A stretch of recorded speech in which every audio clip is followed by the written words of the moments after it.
Yo, what is going on YouTube? It is me, William5 here. I have changed my name back because this is my Smash name, and same with Nintendo Switch Online. And yeah, today we're going to be ranking the Super Smash Bros. Games by a competitive standpoint. So this means how good were they competitively, and were they fast? Was the roster fair, and all that. So enjoy the video. Remember to like and subscribe, and I will see you guys in a second. Okay, so now we are on to number 5, which is Super Smash Bros. Brawl. Now, this game is still very fun to this day. I love playing it with my friends at my house, but the one thing it is not very good for competitive play, and that is because of random tripping. There is, I guess less of a roster of from the newer games, a very overpowered character named Meta Knight, and I guess Ice Climbers too, and others. There is chain grabbing, which is kind of hard to deal with because it's pretty much hard to escape unless you're at really high percents. There is Dacus, which is pretty overpowered. And yeah, I guess less competitive stages, possibly.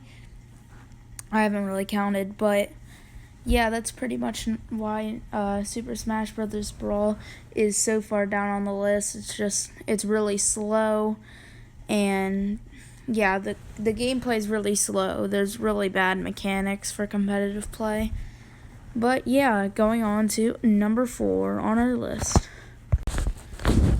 So now on to number 4, we have Super Smash Bros. For the Nintendo 64. Now this game is not actually that slow in pace. Just the reason why it is lower on the list is because the lack of some throws, the lack of the side B move, and of a really small roster and having one competitive stage. If there was maybe like 2 or 3, I know you can use Game Shark and get Battlefield and Final Destination, but like the main thing is Dreamland for stages. The Hyrule Castle used to be a stage, I guess, but now it's just Dreamland. There are still tournaments for a game that's about like 20 years old, and yeah, it's just low on the list because of the small roster, lack of moves, and small stage selection. If it had a little bit more characters, I might consider it on number 3, but that's really it. So now, going on to number 3. So now, on to number 3, we have Super Smash Bros. For the Nintendo Wii U. Not going to include the 3DS version because that game is just really hard to play. So yeah, for this game, the reason it is a little bit lower on the list is because the gameplay speed is much slower from the titles that are ahead of it, I guess, and Bayonetta is really good in this game, pretty overpowered in this game.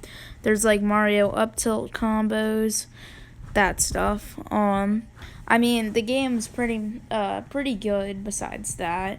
If the gameplay speed would be a little bit higher, maybe like Smash Ultimate speed, then it would probably higher.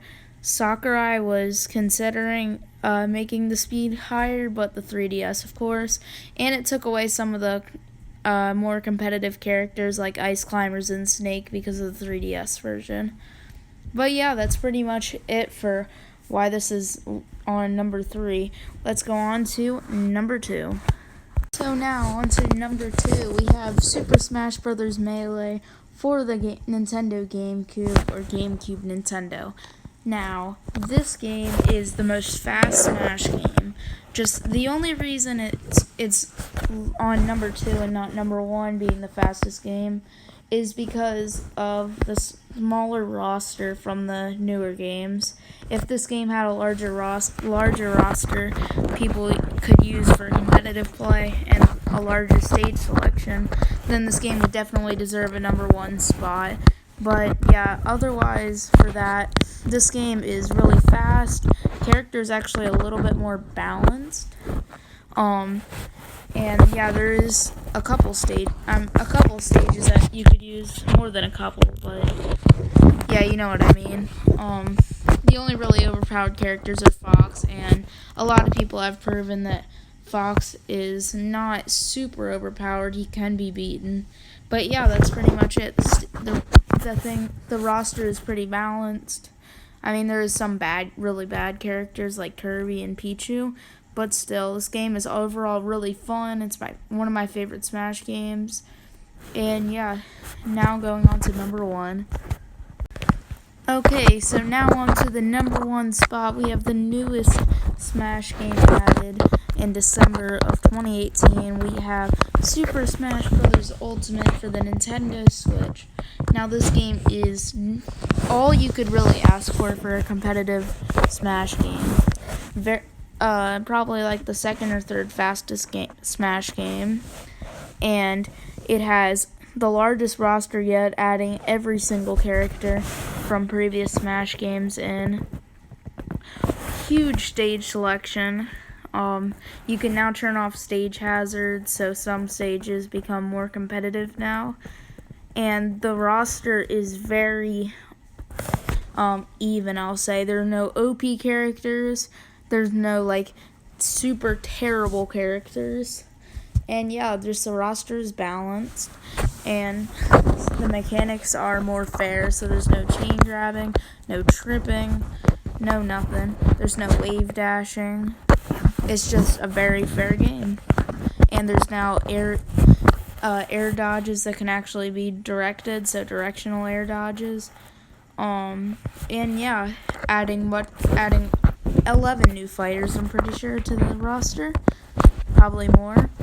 But yeah, still, it is a very good Smash game for competitive. Nintendo's supporting it, and if they ever have a character that's super overpowered like Peach, they'll get nerfed like Peach and Pichu, because Nintendo updates this game like once every couple months. So yeah, thank you guys so much for watching. Leave a like on the video and subscribe, and I will make another video about the casual and do some other videos later. Okay, thanks for watching.